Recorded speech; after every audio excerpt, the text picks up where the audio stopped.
A Marina é aquela moça que a gente pode dizer que não perde uma promoção na internet. O preço baixou? Então lá vai ela aproveitar a oportunidade e comprar online. Presente, coisa para o meu filho, material escolar, deixa eu ver, mochila, o que tiver que comprar, eu prefiro comprar online. São tantas transações no comércio virtual que a administradora ficou conhecida entre as amigas como a doida da compra. E de uma coisa ela está certa, a economia no bolso é garantida. Eu comprei uma roupa de cama há um tempo atrás que eu marquei para retirar na loja porque não teria custo e o shopping aqui do meu lado. Fui lá retirar e a mesma colcha que eu comprei por 199 estava 249. Quando eu comprei por 199 ainda era a minha primeira compra no site, então ainda tive mais 10%. Então eu paguei 180 na mesma coisa que uma pessoa que fosse na loja no mesmo dia ia pagar 250. Então sai muito mais barato no final. Aqui na sala. No apartamento da jovem em Brasília, quase nada foi comprado em shopping. Em loja física mesmo, só o sofá.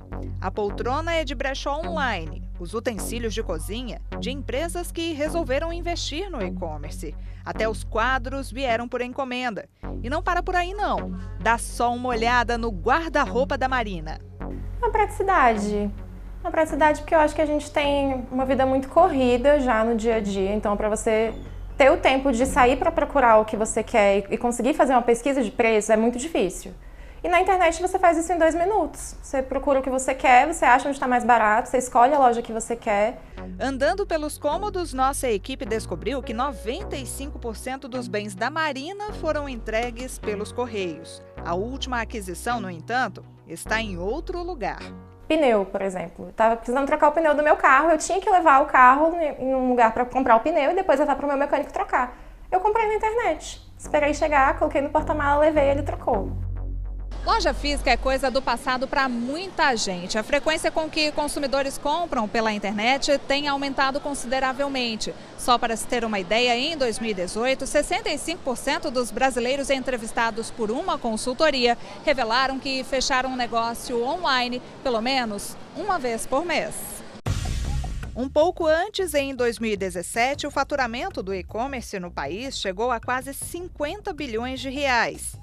Em 2016, já tinha sido de quase 45 bi. Os consumidores ativos, que são brasileiros que fazem pelo menos uma compra virtual ao ano, ultrapassaram os 55 milhões nestes 2 períodos. Os números tendem a aumentar. Este especialista em gestão estratégica é também um empreendedor digital. Defende que a comodidade é a principal justificativa para esse tipo de compra e explica o que caracteriza o e-commerce.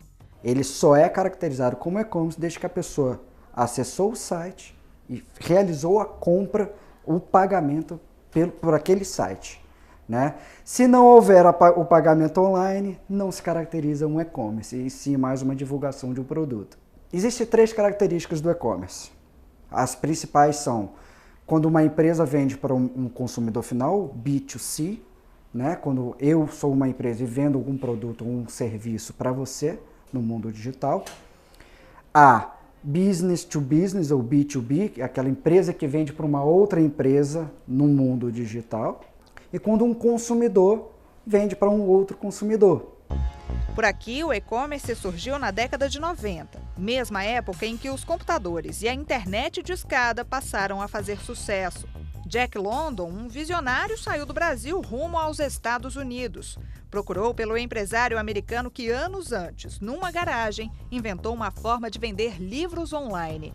Era o gigante da Amazon, conhecida mundialmente e que vende de tudo que se possa imaginar. De volta às terras brasileiras, Jack decidiu fazer o mesmo. Nascia aí a Booknet, hoje em dia com o nome de Submarino. O tempo passou e a moda pegou. Mas, para fazer sucesso, o empresário virtual tem que estar atento a vários detalhes. Um site, para ser bem sucedido numa venda, ele não pode demorar mais do que 3 segundos para abrir. Então, isso vai muito da onde aquele site está hospedado. Então, uma boa infraestrutura de tecnologia da informação é importante para o sucesso. A questão de navegabilidade. Seu site hoje ele tem que ser autoajustado para smartphones ou qualquer outro dispositivo que seja menor do que a tela de um computador e infinitamente menor em termos de processamento daquelas informações. Luiz Felipe destaca que tentar humanizar o atendimento é importantíssimo no comércio virtual. Não tem como no mundo online a gente falar, olha, vem aqui, deixa eu te mostrar esse produto. Você tem que confiar no vídeo. Muitos vídeos hoje estão sendo feitos com base num poder de demonstração e de convencimento do consumidor, para que a gente torne isso o mais humanizado possível aquele acesso dele àquele site ou a compra dele online. Para os consumidores tradicionalistas, fica a dica: as lojas físicas de shopping não correm o risco de acabar. Para os empresários online, a questão é focar na segurança da transação. Grande entrave e ainda fator de receio entre clientes. A página da empresa ela funciona como uma vitrine. É como se ela fosse a vitrine da loja física. Então, naquela página, o produto ele tem que vir com todas as especificações, não é? Ele tem que vir com as formas de pagamento. Todas as informações têm que serem dadas ao consumidor, assim como na loja física também. Para os amantes da compra com um clique, a recomendação é ficar de olho nos direitos. O Código de Defesa do Consumidor resguarda a clientela. O Decreto 7.962 de 2013 dispõe sobre a contratação no comércio eletrônico. Garante, por exemplo, o atendimento facilitado e o respeito ao direito de arrependimento. Se a mercadoria chegou, não era o que ele pensou ou ele desistiu da compra, ele tem 7 dias para cancelar sem precisar nem justificar. E se o produto comprado pela internet vier com problema? Todos os envolvidos na cadeia de compra são responsáveis. A responsabilidade ela é solidária. Aí o Código de Defesa do Consumidor é muito claro com relação a isso. Todos os participantes dessa cadeia, dessa relação de consumo, são responsáveis por indenizar o consumidor de todo e qualquer prejuízo que ele tenha. E o Descer Amorim alerta para a tentação de se comprar em sites estrangeiros. É que a nossa legislação é diferente da de outros países. E o consumidor pode não estar tão respaldado assim. A compra em sites internacionais, o cuidado tem que ser redobrado. É necessário que o consumidor faça uma pesquisa sobre essa empresa para saber se ela é uma empresa que ela honra, não é, a oferta. Porque, neste caso, o Código de Defesa do Consumidor não vai amparar. A não ser que essa empresa tenha um representante, não é, no Brasil, ou tenha uma filial no Brasil, aí sim está amparado pelo Código de Defesa do Consumidor. A compra pela internet ela é muito boa, ela é cômoda, porque você adquire, além de qualquer lugar que você esteja, você adquire o produto. Mas é necessária atenção, cuidado e pesquisa. A Marina só compra depois de se certificar de tudo. E se ela não gosta do produto, troca. Eu trabalho do lado de uma agência do correio. E tudo que chega na sua casa que você não gostar, você tem o direito de devolver em 7 dias. Chegou, eu não gostei, me arrependi, achei grande, achei pequeno. O que eu achar que não tá bom, eu devolvo. Sem problema nenhum, pego e devolvo mesmo, sem pudores. Não consigo mais imaginar a minha vida como consumidora sem internet. Não dá mesmo, porque eu só uso a internet para fazer compra. Então não teria como eu continuar com meus hábitos de compra, com a frequência que eu compro e com esse nível de vou pesquisar o preço antes, vou procurar uma melhor oferta, vou dividir em mais vezes se não tivesse a internet. No próximo bloco, a repórter Fernanda Tavares mostra todo o processo do e-commerce, desde a realização da compra até a entrega da mercadoria em casa. Não saia daí que o repórter Justiça volta em instantes.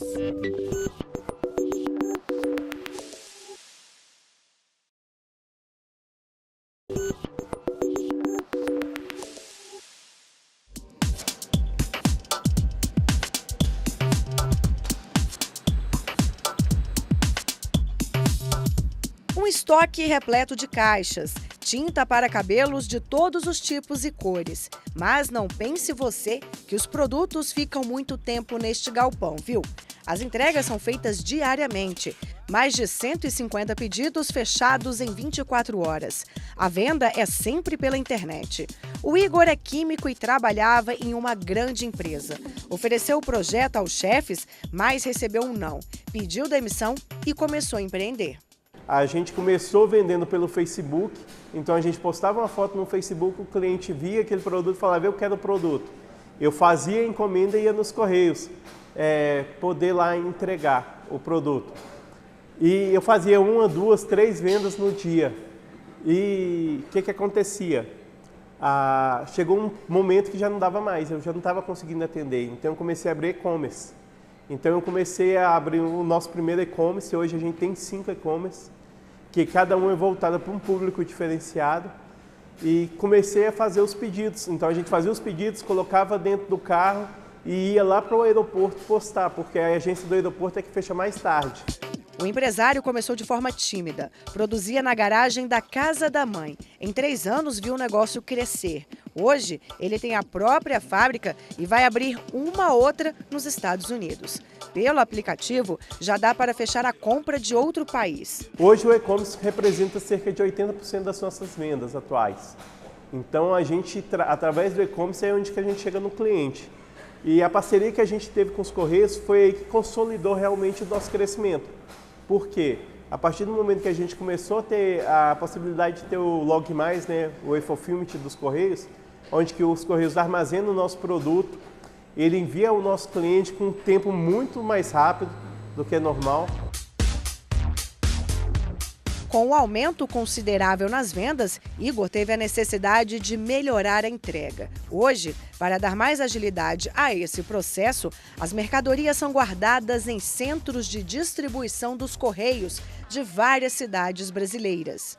O nosso estoque hoje nos Correios é um estoque hoje chave. Pra você ter ideia, você está em São Paulo, se você pedir até 11 horas da manhã do dia a gente integralizar, muitas vezes você recebe no outro dia ou no dia seguinte. Então, essa agilidade a gente não tinha antigamente. Quando a gente postava na agência, da agência ia para um centro de distribuição, do centro de distribuição vai para a transportadora para poder estar mandando, né?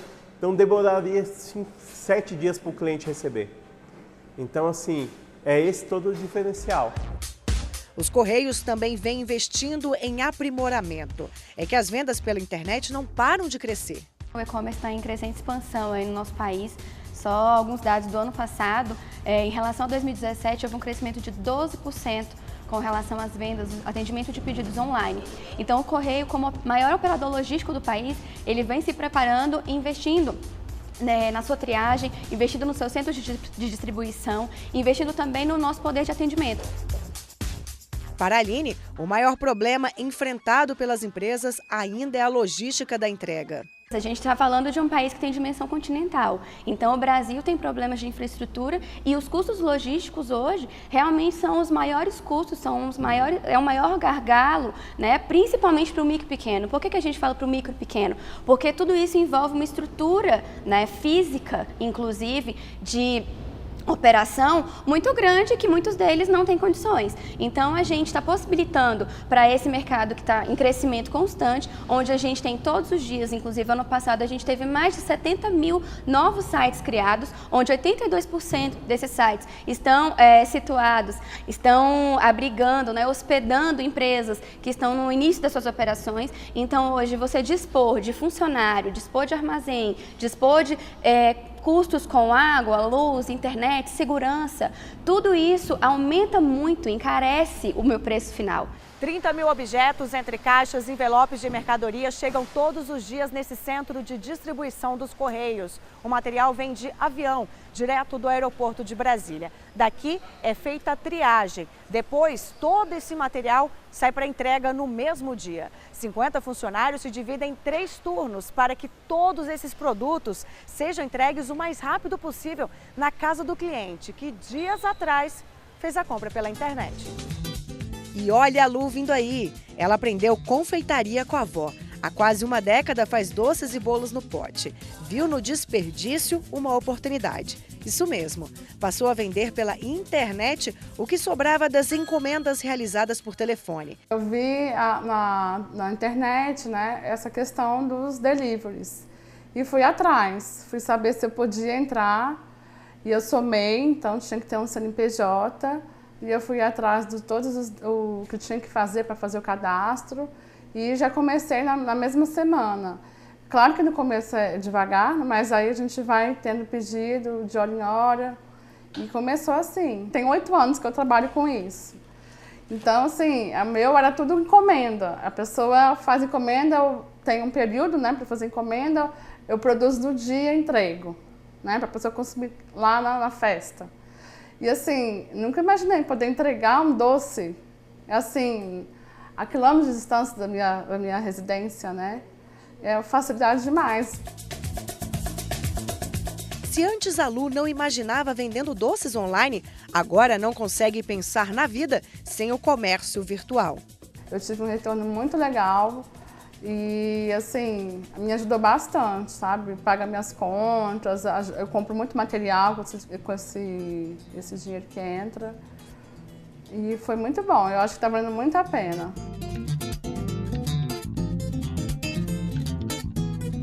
E veja a seguir, você já pensou em fazer as compras de mercado sem colocar o pé para fora de casa? Isso é possível por meio de uma plataforma digital que nós vamos mostrar no próximo bloco. E mais, entenda a Lei de Proteção de Dados recentemente sancionada pelo governo federal. Agora, as empresas não podem mais compartilhar informações do cliente que faz transações pela internet. Não saia daí que o Repórter Justiça volta já.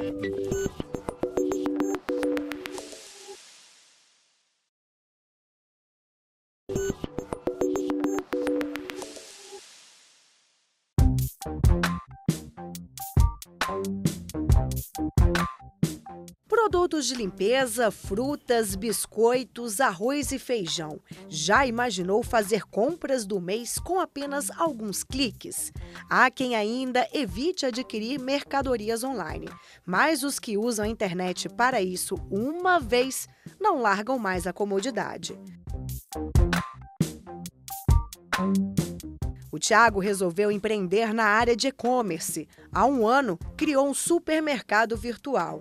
A ideia surgiu enquanto ele conversava com a sócia. Numa conversa informal, estava comentando sobre as dificuldades que se apresentam na hora de fazer uma compra de supermercado convencional. Quer dizer, mercado muito cheio, filas, compras de produtos que de repente não estavam ali naquela lista que a pessoa fez, está lá na hora, pega e põe no carrinho, então aquela compra por impulso.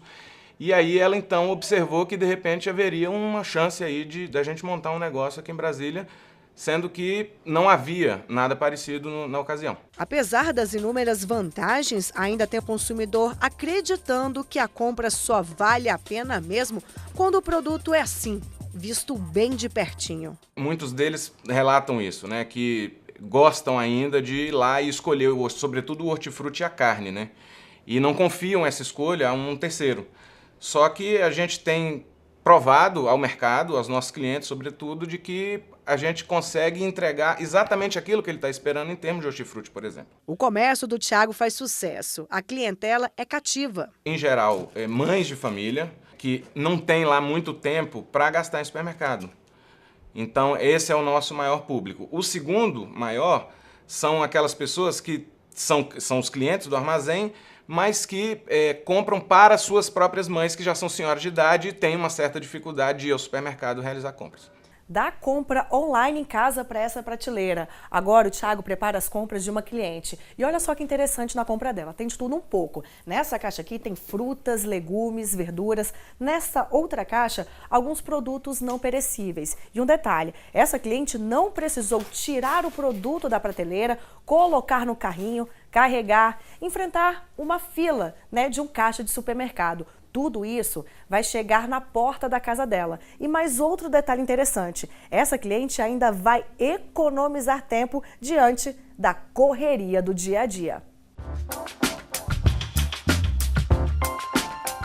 Nossa equipe acompanhou o processo de entrega. Kátia é cliente fiel do site há mais de um ano. Eu recebi uma propaganda em casa e resolvi testar. Entrei no site, achei bem fácil, porque não é todo mundo que tem familiaridade com as novas tecnologias, mas eu achei bem fácil, fazer. E aí eu comprei para testar, fiquei satisfeita, porque o acondicionamento da mercadoria, tudo muito bem embalado, produto de qualidade. E daí por diante eu aderi, porque é libertador. No supermercado, a gente tem que tirar da prateleira, pôr no carrinho, do carrinho para a esteira, da esteira para o carrinho, do carrinho para o porta-malas, do porta-malas para a cozinha de casa, acondicionar todos. E aqui não. A dona de casa gostou tanto da nova forma de abastecer a despensa de casa que abandonou as idas ao mercado. E o que era moda momentânea virou mania e rotina na vida dela. Eu acho que eu nem me lembro. Eu acho que foi pelo Natal que eu precisei de algumas coisas para compor algumas receitas. Mas eu já nem penso em supermercado. A população vem crescendo, né? As coisas, então, muitas vezes, em termos de mobilidade, vai se complicando. E eu tenho certeza de que o mercado de e-commerce, os mercados virtuais, ainda estão engateando, né? Tem muito espaço ainda para ser explorado. É verdade, espaço tem de sobra quando se tem também criatividade.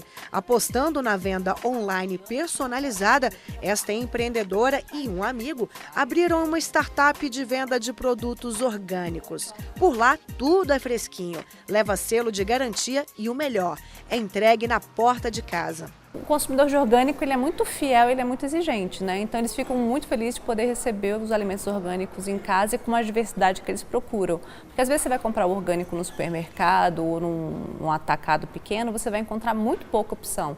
Vai ter 4, 5 produtos. Hoje, pequenos consumidores exploram os produtos orgânicos vendidos pela startup. É uma feira virtual, né? A gente fala no site, tem assim, hoje é dia de feira virtual. Porque é isso, você vai, escolhe o que você quer, sabe que vai chegar fresquinho, porque é colhido realmente na véspera ou no dia.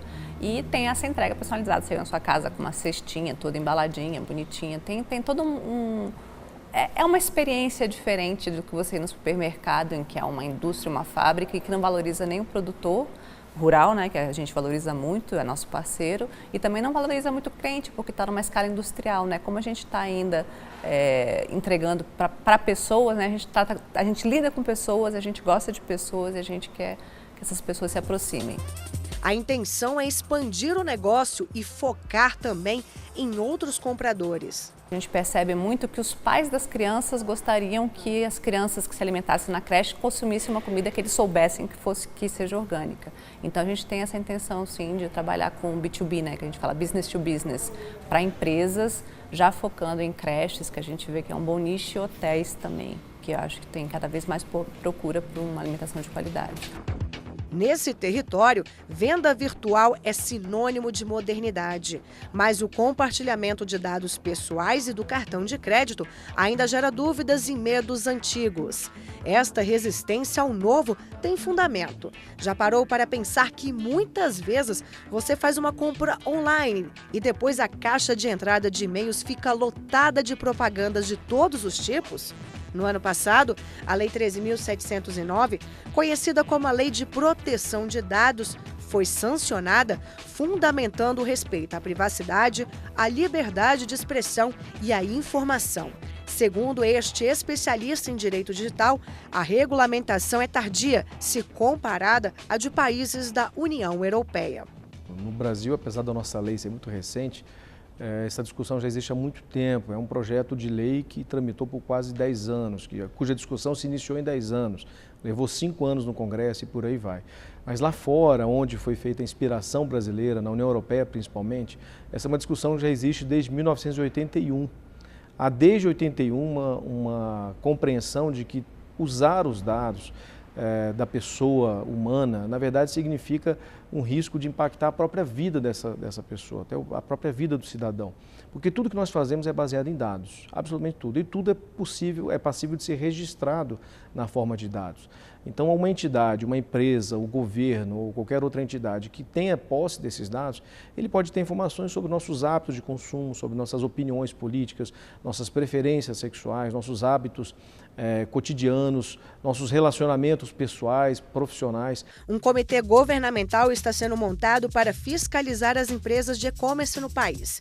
Vai funcionar no Palácio do Planalto. As empresas vão ter que rever todos os seus processos internos, como elas armazenam os dados, para que a finalidade que elas coletam aquele dado, se elas devem manter o dado após a conclusão do contrato. Então você comprou uma televisão pela internet, recebeu a televisão, será que eu posso manter os dados do cadastro? São questionamentos que as empresas passarão a ter. E não só com relação ao consumidor, isso vale também para os seus parceiros comerciais, seus fornecedores, os dados pessoais dos fornecedores, dos seus funcionários também. Tudo isso agora vai ter que ser revisto e repensado segundo os critérios que a lei está estabelecendo.